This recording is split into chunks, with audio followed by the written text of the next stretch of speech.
Barry Gibb, he's a proper legend, a songwriting genius. Well, I'm always reflecting on my life. It's been a fantastic adventure. Barry Gibb, with his brothers, wrote some huge selling records for everyone from Barbra Streisand to you name it. I wear everything on my sleeve. I try to be as open as I can be. Barry is now the only one of his brothers still alive. And I think it's had a hugely profound effect. Tonight, he's going to talk about this for the first time, really. The spotlight goes from the three of us to me, and that's daunting. Well, Barry Gibb's bringing his guitar, apparently. I'm assuming it's to play backing to my falsetto. Piers, I'm looking forward to this. I'll see you in there.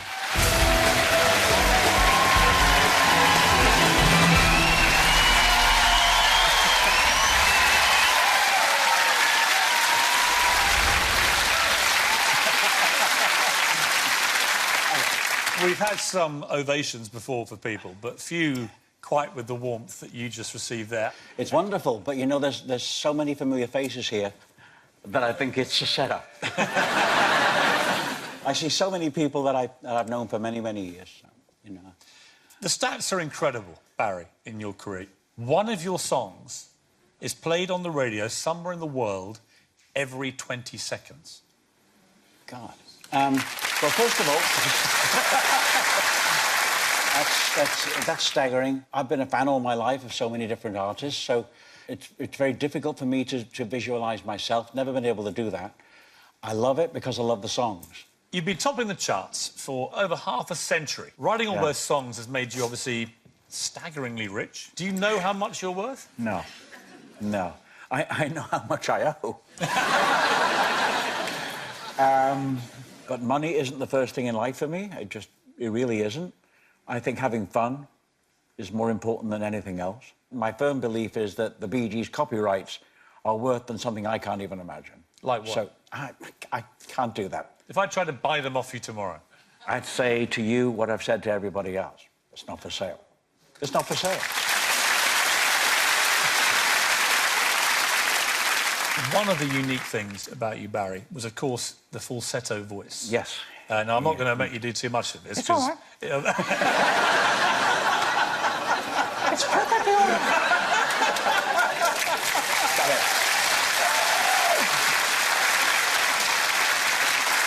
When was the first moment you realised you had that ability to sing falsetto? It was a song called Nights on Broadway, and Arif Marden was working with us in the studio at that point in time. He was a producer, right? Yes. Yeah. And he said, so someone's got to go out and scream. I thought, well, I'll volunteer. I'll go out and try it. It was like, you know, play me now. It just came like that, and just kept working it, and everyone kept saying, do more of it. You know, I do that every day anyway for a joke to myself in the bedroom. Do you? Yeah. I certainly do. Well, you wake up and you think, it's just me and you, Barry. As long as I hear that, I know everything's fine. I'm not sure everything's fine for everyone else. How high can you go? I don't really know. Hang on. It's really a G. Or maybe it's an A. Yeah, I can stretch it. That's amazing. That's amazing. It's not. Could you train anybody else to sing falsetto? Could you tell me how to do it? Yeah. What's the top of your range? I have absolutely no idea. Yeah. But you're about to hear it. So... Yeah. Go ahead. Yeah. Tragedy! There you go.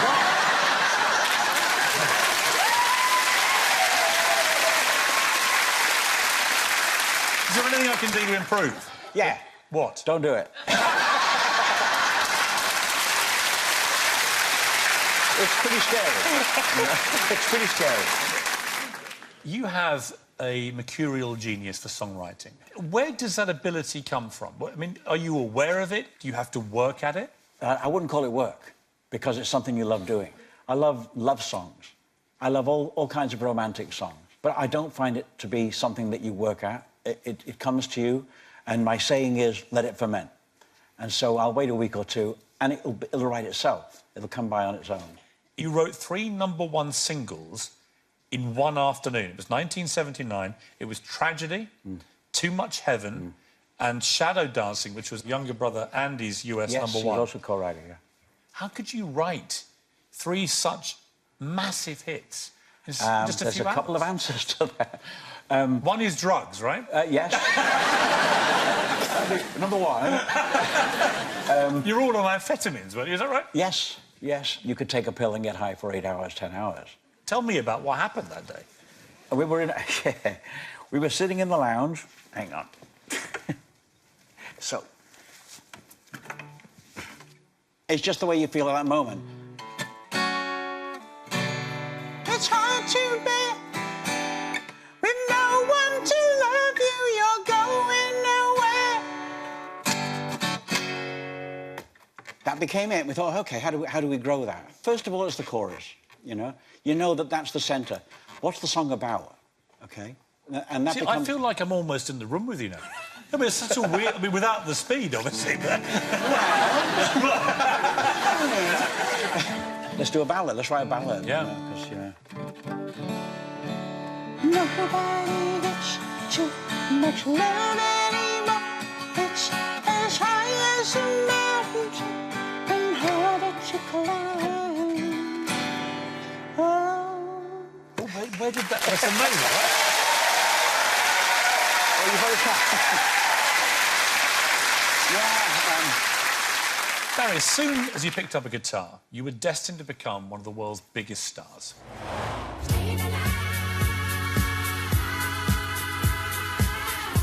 Barry Gibb, the pop virtuoso who's been filling the dance floors and tugging our heartstrings for more than 5 decades.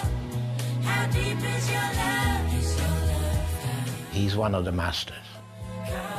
The most fantastic pop song catalogue in history. It's only words. These melodies are exquisite. He just has a very beautiful way of saying things that really touch you. As the Bee Gees with brothers Robin and Maurice, Barry has sold more than 200 million records. Barry is a great singer, but above all, he's a songwriter. Barry and his brothers have composed smash hits for a roll call of the world's biggest stars.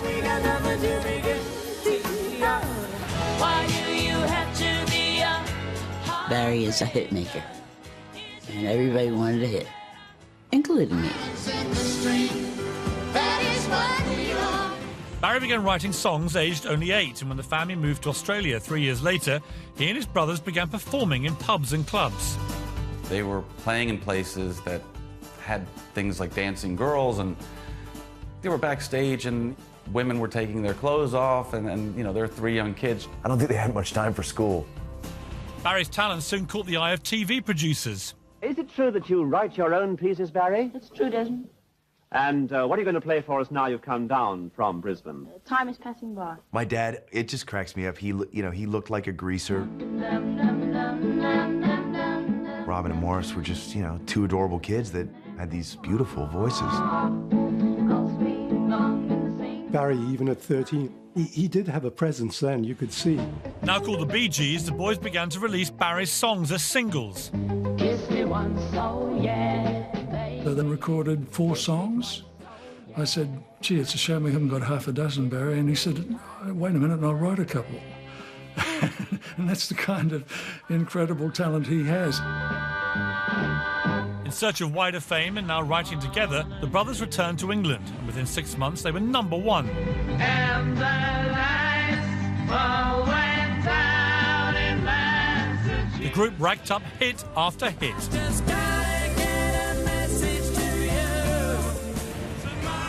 I mean, we could be watching TV. He'd say, I've got an idea. You could do that in the middle of the night. Take his guitar and write a song about it. It's like he just pulls them from the air. In the mid-70s, the Bee Gees' songwriting was about to hit new heights.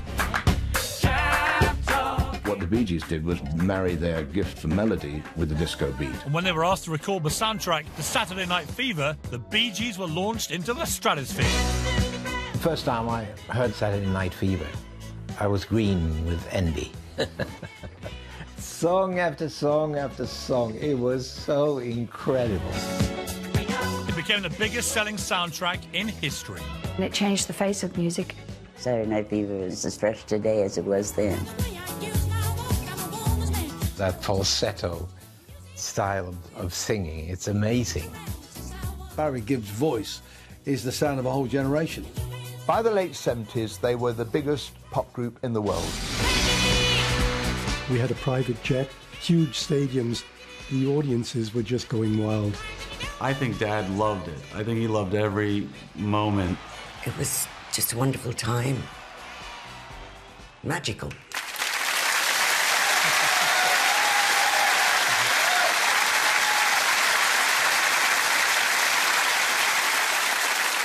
Saturday Night Fever. I mean, it was such a phenomenon. What was the impact on you personally, your families? For me, the things that changed was don't answer the phone. The things that changed was people climbing over your walls. And the FBI coming to your door and telling you that somebody was to shoot you, you know. Really? Not everyone loved disco. All of the upsides of it, I loved. I enjoyed it. Everyone enjoys getting attention. What is the best thing about stratospheric fame? Getting, wanting something and getting it. You know, Whatever you want. Whatever you want. What was the most absurd purchase you ever made? It was a Lamborghini, and it went back in 2 weeks. Why? Wrong colour? Beautiful colour. But I discovered that it was wonderful to get into, but I couldn't get out of it. Well, they are tricky doors, aren't they? And I spotted myself in a shop window, trying to get out of it. And I had to roll out of the car. It was just silly. You developed an iconic look through that period, Barry Gibb. Oh, God. Now, there was an allegation, unproven, that you wore a chest wig. No. None of us, specifically, categorically, none of us ever wore chest hair. None of us were aware of it. These were your real chest manes. Well, Robin had quite a hairy chest. Yeah. I was badly scalded as a child. So I don't have a hairy chest. I have a fantastic scar. Well, we've got another picture to show you. Yeah. Twins, Robin and Maurice, younger brother Andy. And the hair is really going for it here. Yes, it's going for it. Kind of, yeah. What's the look you're going for there, Barry? Windy. But the green pants, Robin used to wear these green jeans all the time, and I often talked about it on stage, and always bewildered me. And he dyed his hair the colour of his dog, and I think so. There was different. He had a red setter, and he dyed his hair red. As we sit here, you're in a very unusual position of being the eldest of 4 brothers. Yeah. And yet you're the one who has survived, and your 3 younger brothers have all died. What is that sensation for you like? Devastating. We were a group for 45 years. We were glued to each other, you know? So if I thought something, they knew, and if they thought something, I knew. It happened with Andy when he was only 30, and that was a heartbreaker. I mean, that was destroying for the whole family, because the whole family really hadn't witnessed losing anyone. Maurice was the next one we lost, and I never stopped thinking about their characters, you know? Robin's character was extremely humorous. Maurice was very open. And you put us all together, and that's what made it work. It wasn't just about writing songs, it was about singing in harmony. You've said in an interview that you've had some strange kind of paranormal experiences since your brothers died. Yeah, yes, they are. Well, I saw Robin in my house in Miami walk across from the front door to the bar, and I went to look, and there was nobody there. And maybe, you know, maybe it's in your own head, but it was Rob. Did you find that a disturbing experience or a very nice experience? Nice experience. It wasn't scary. It was just, oh, there's Rob. Would you like to elaborate on you, Linda, and what happened in Doctor Who's TARDIS?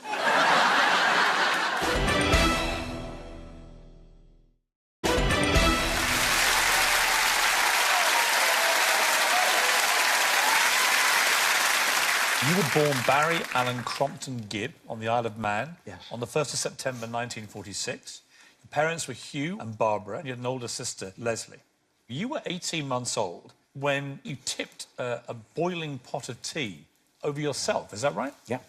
I remember pulling the boiling pot, and I don't have any memory of it after that. According to my mum, she said I didn't speak for 2 years. So I think I was in hospital for a long, long time. You were in a coma, weren't you, for a while? Yeah, but I don't know about it. We were told you were 20 minutes from death. Well, they told me that. Mum told me that. And in terms of the physical scarring? Well, school was a little awkward. Going swimming, something was wrong with you. You know, you had this scar, and because it's quite extensive, isn't it? It is. My entire chest, and this arm. See? Wow. Yeah, it's extensive. Extensive. Your younger twin brothers, Robin and Maurice, were born in December 1949. Yep. What's your first memory of those two? The three of us finding a baby in a stream, in a box. Really? Yep. And I remember us taking this baby, floated by, just floated by. Alive? Yes. And baby floated by you in a box? Yes. Do you get a feeling random stuff happens to you, Barry? Well, we could have just left it float by. You said that. It was perfectly normal, wasn't it? Well, that's my first active memory of my brothers and me taking this baby out of the stream and saving his life. I suppose, but we never knew who the baby was. And we took the baby to a nearby house. They took the baby in. They told us to go home. And never heard another word about it. But well, never forgot I've got it. a surprise for you. Did you see it? It was me.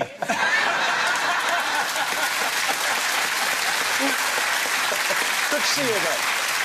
And on behalf of a grateful nation, thank you. You've said in an interview that you and your brothers were right little tearaways.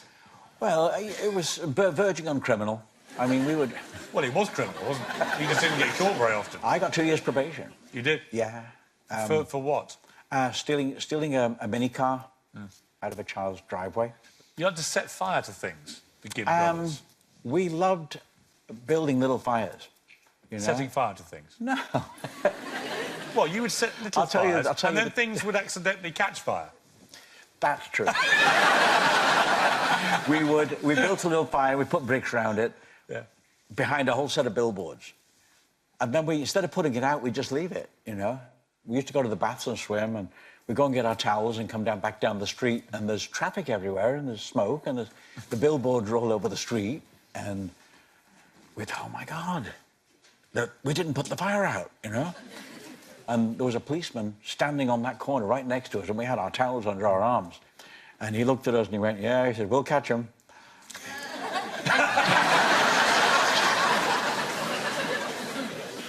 Your father was a drummer and a band leader. Your mum was a singer. So music was obviously a big part of the Gibb family. Yeah. My dad had a 13-piece band during the war. And when we first started playing, I think when I was about 9 years old, 8 years old, the three of us started really singing together and harmonising. Dad would be the drummer. We would get a chance to play somewhere and Dad would play the drums. What kind of man was your dad? Oh, my God. Very dogmatic. Very dogmatic. I wouldn't say... He could be an angry man. He could be aggressive. He could be a very aggressive man. But at the end of it, by the time we got to our teens, he had the same dream. He began to realise that his kids could actually make something of themselves. And then you emigrate as a family. You found fame in Australia. You, Barry, were a very good-looking, successful teenager with a great voice. You described yourself as a rogue with the ladies. Would you like to elaborate? I don't know if I was a rogue. Did I say that? Well, your words, not mine. I always had to have a relationship, even when I was about 13 or 14. And believe me, I was dumped and rejected more times than anyone can imagine. At one stage, you had 6 girlfriends when you were either 15 or 16. And when I say 6 girlfriends, I mean at the same time, Barry. And each of them had been led to believe that you wanted to marry them. Because your little trick was to carry a stash of rings in your pocket, ready for use whenever they were needed.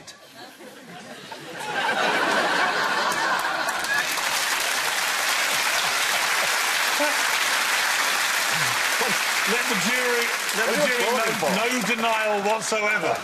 I had an A-ring. What, one you just kept using? Well, yeah. You know. How many times in that period did you propose marriage? Stop it. Every time. Barry, in the late 60s, you and your brother shot to fame, and it wasn't just your songs which were driving the fans wild. In 1967, the Bee Gees were storming the charts, and Barry was becoming an icon. At the end of the 60s, the Bee Gees were huge.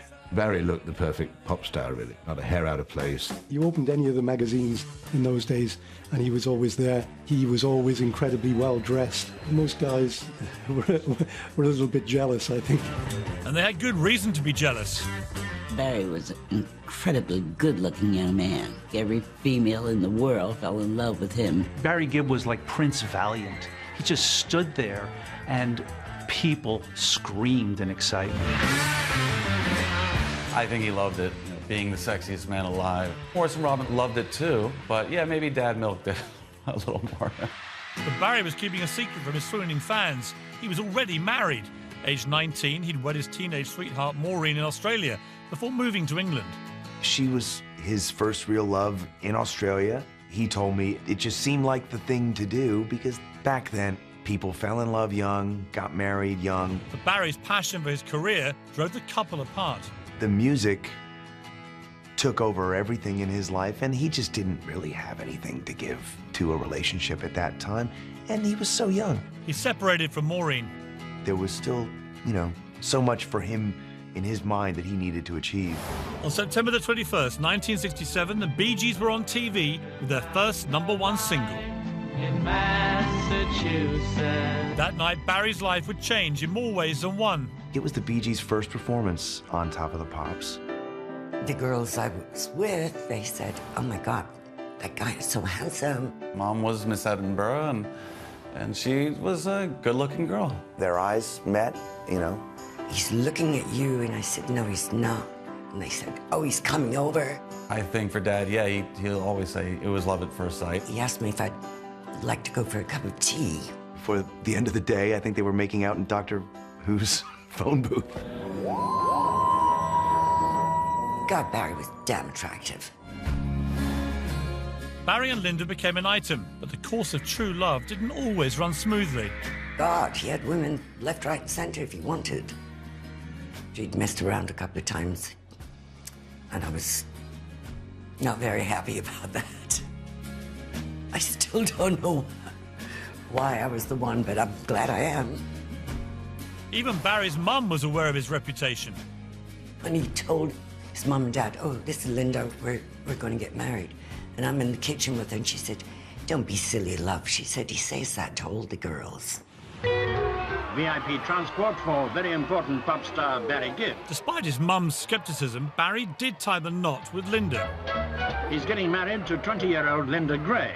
Linda's a former Miss Edinburgh. They've now been together for nearly 50 years. He is the, you know, epitome of the doting husband. Still, they love each other today just like they did then. Yeah, they're very romantic. I don't think anybody else would put up with him, actually. Or me.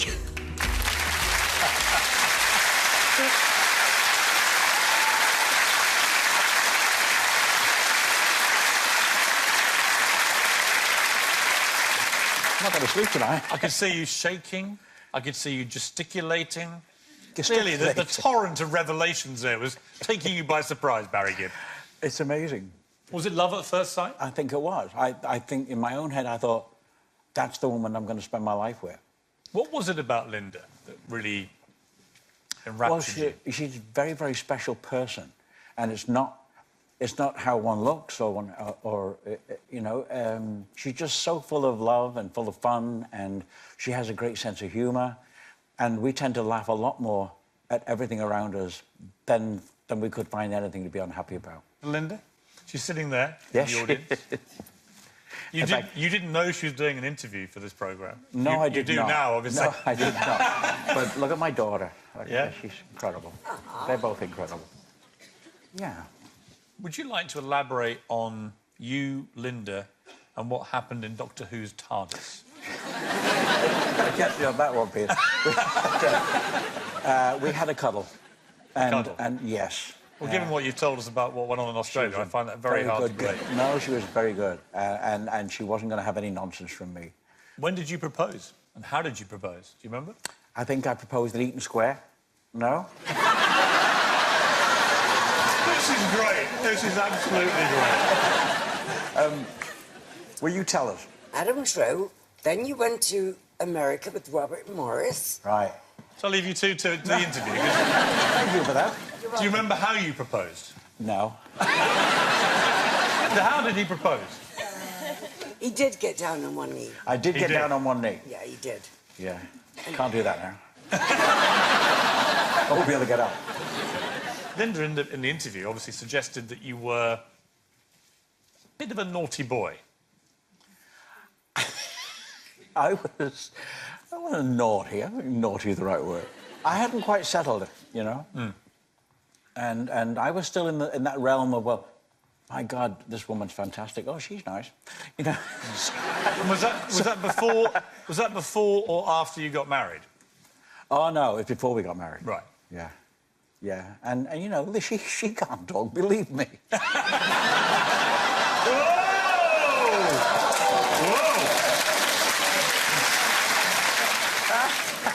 I don't know what he's talking about. I almost say that. You got a great relationship, amazing marriage, 5 children, 8 grandchildren now, I think. What would you say to Linda right now? I love you. I love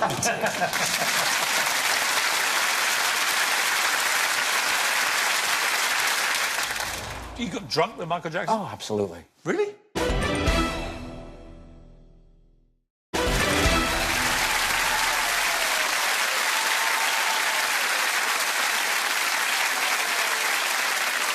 You've had many showbiz pals over the years. One of your close friends was Michael Jackson. Yes. He used to call me up. He would say, you know, can you sing How Can You Mend a Broken Heart? Just sing a bit of it for me. Michael Jackson used to call you. I get you to sing How Do You Yeah. Mend a Broken Heart down the phone. Yeah. And what would you do? Sing it? Yeah. I used to drink with him. Oh, yeah.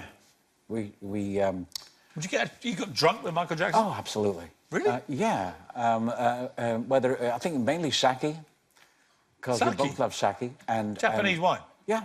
You and he would get drunk on Japanese wine? What's wrong with that? It's just so weird and random. What else would you do? Nothing. We'd sing, play music.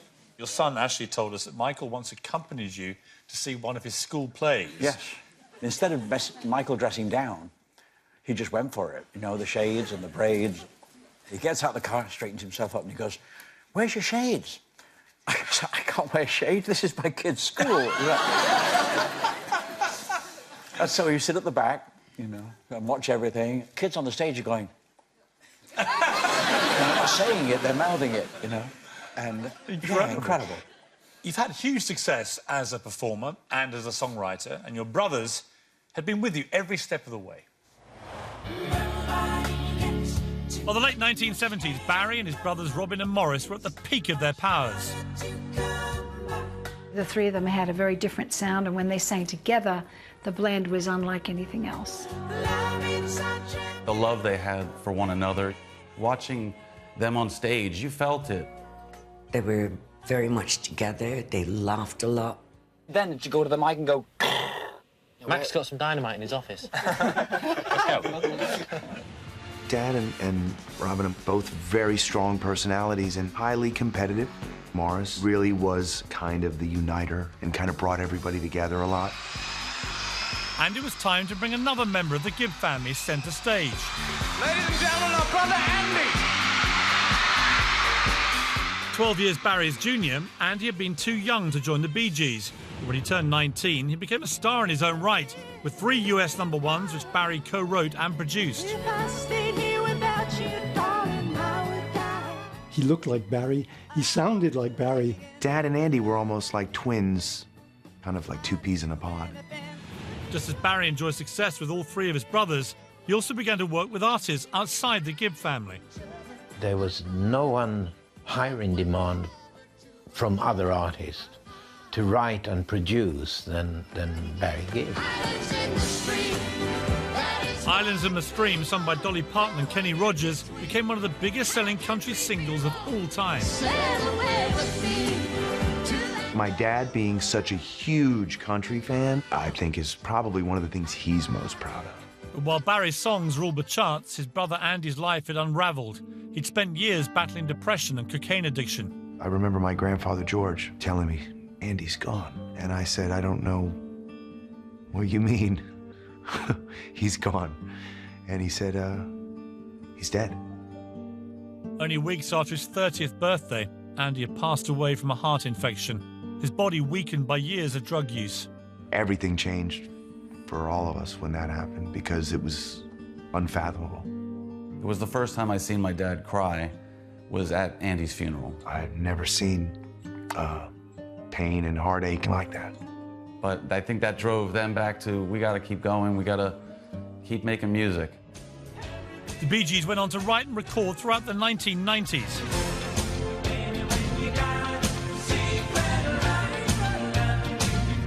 By the turn of the millennium, the three brothers had been working together for more than 40 years. We're sort of doing arrangement at the same time as we're going. Maurice will very often come up with a chord we did not expect him to play. In January 2003, Maurice had emergency surgery on a blocked intestine, but just before the operation, he suffered a heart attack. I mean, he was living a very active and happy life. None of us saw it coming. He went in so quickly, and then, the next thing you know, he's in a coma. He died 3 days later, at the age of 53. I miss Maurice a lot. Maurice was always like the man in the middle between him and Robin. The loss of Maurice was the hardest blow to the family. Barry kind of sunk into what I call a black hole. And yeah, he didn't really want to do anything. I know it's a sad time. An awful blow to you. You've had many blows, but Maurice's death was just a devastating, shocking moment in time. Yeah. Well, it was so quick. I mean, I think that was, after losing Andy, that was crippling emotionally for all of us, for the whole family. And it wasn't something you could understand. If someone can be there and gone in 2 days, You didn't even really know he was sick. I mean, this just happened out of the blue. I think he knew, maybe for a few weeks, that something was wrong, and then it became very sudden.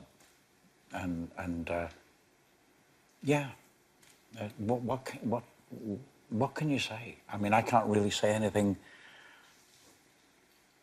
that makes any sense. What kind of man was Maurice? A great family man, very outgoing person, very loved kids, loved magic, loved being funny.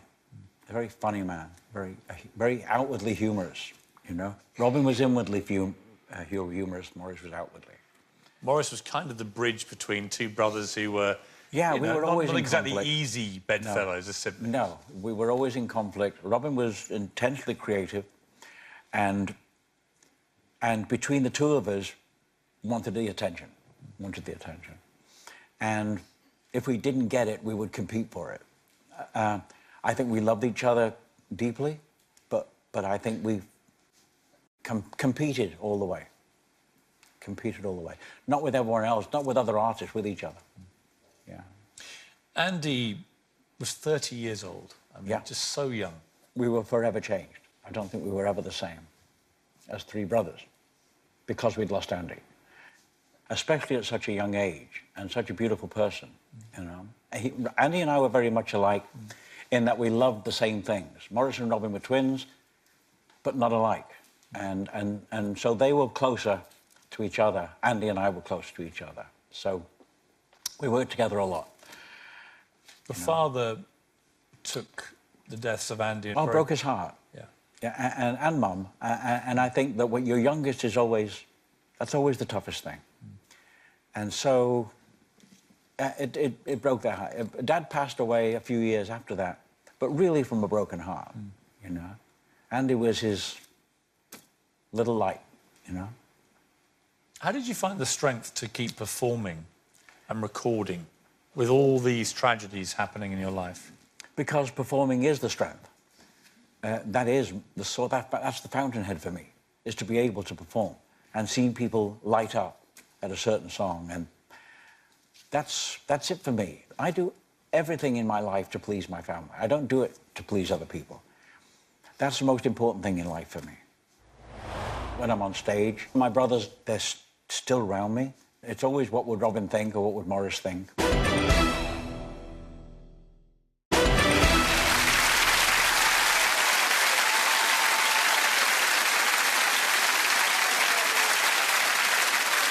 Barry, I'm sitting opposite one of the most prolific and successful songwriters over there. Paul, hi, Paul. You came up with the explosions in the song Tragedy. Explain. Well, this was not a period where technology was, you know, everything. You couldn't just make something happen. You had to go and create it. Well, we want to try and recreate the magic of your explosions. Good luck. So we have got a mic, I think. Can't do that. And we have got the track lined up. So what we need from you, Barry Gibb, is some explosions.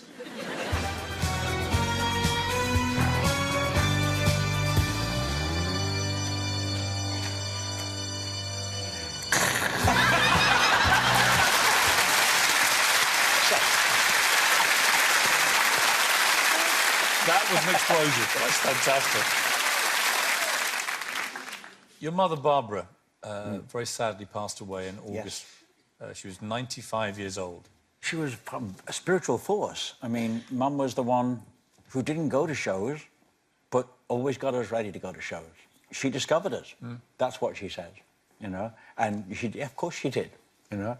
She said they wouldn't be here without me. And I think that's true. Barry, after over half a century of making music, you're still very much at the top of your game. In 2009, Robin and Barry recorded a TV special. It would be the last time they ever performed together. They had a deep love for each other, but they weren't talking so much. Okay. No, nobody sings like you, so it's like... get together. We should get together. We should have lunch. The pair lived on different sides of the Atlantic, and Robin had news he was keeping from his brother. Dad, he'd seen a picture of Robin in, like, a British newspaper or something, and he said, he doesn't look well. He brought a picture of Uncle Robin to his doctor, and the doctor looked at him and said, "You better go see your brother. He's seriously ill." You better go now. He said he hasn't got long. But we never knew. Only then did Barry learn that Robin had been diagnosed with cancer. To see this man just deteriorate before your eyes was so sad. Dad went over there to say goodbye to him. He was laying in bed, you know, barely able to speak. I hope Robin heard everything, you know, Dad was saying, and went in peace, and you know, and knew how much his brother loved him. It was an incredible loss to him. Incredible. Robin's death meant that Barry was the last surviving brother. My dad felt like he needed to at least go do something. I said, well, you have God-given talent. Get off your ass and make music. So Barry did get off his ass and went on tour. Him getting back on the road was soothing for his soul. He needed to be lifted up again. It's everything to me. It's all I've ever known. I don't know how to do anything else. I can't get a job. And let me the tour was a family affair, with Maurice's daughter Sam on vocals and Barry's son Stephen on guitar. This was an incredible experience for me standing next to him. Barry had his mojo back and began writing his first new album for 15 years, collaborating with Stephen and his second son, Ashley. A minor and then B. Writing with them was like writing with his brothers. And I can hear them laughing in the other room. And that makes me feel good. The album, In the Now, won rave reviews and gave Barry a #2 chart hit at the age of 70. The voice sounds as good as ever. There appears to be no waning of his powers. I think he's just going to keep on going for as long as he possibly can, you know? It's just amazing that he goes on and on and on. And don't forget, he's a real dad, and he's a real grandpa. Papa is incredible at what he does. He's amazing. He's awesome. We like to be silly together. We'll look at each other just sometimes and we'll just make like a crazy face. We're very proud of you. We love you. We couldn't ask for a better father. Staying alive, staying alive. The best thing that ever happened to me, yeah, it's been a wonderful life. Love you. We love you, Papa. We love you, Papa.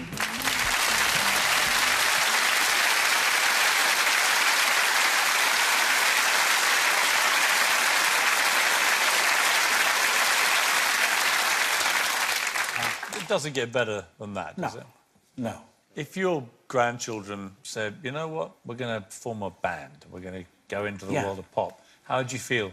Would you want them to? Yeah, I think you should follow your bliss. I think you should follow that thing inside you that says, this is what you must do with your life. Go for it, believe it. But believe it. Don't half believe it, because that won't work.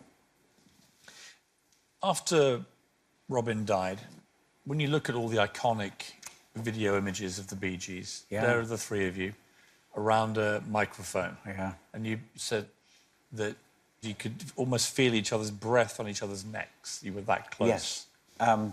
You could tell what we'd all eaten. You could tell what we'd all drank. You could everything about that human essence was there around one microphone. And the sharing of the songs, sharing of the performances, knowing when it was really good and it really worked, and in a way it was profound, what we were doing. I'm always reliving it, always reliving it. When I'm on stage, they're still around me. I'm never without them. And it's always what would Robin think, or what would Maurice think, or... they're just there. And Andy. It never goes away. Never goes away. How would you like to be remembered? It's one of the Bee Gees. That's it for me. You know, I'm still playing second fiddle, and I enjoy playing second fiddle. What do you mean by that? That I can never be the brand name the Bee Gees were. I can never really make that all happen again, you know? So I reflect on it. I love writing songs. I still love doing what I'm doing. But, you know, I've realised that everything stops at some point. No matter who you are, no matter how famous you think you get, you're never aware of it, and it ends at some point. What's been for you the moment that, when you look back at your career, if you could relive it again right now, which one would you choose? The day we met, the day I met Linda. The day I met Linda is the greatest spiritual moment of my life. And to know that I didn't have to search anymore, that here she was, you know. There's always, you know, other women, and there's always other guys. But this was an absolute certainty. And I stopped searching.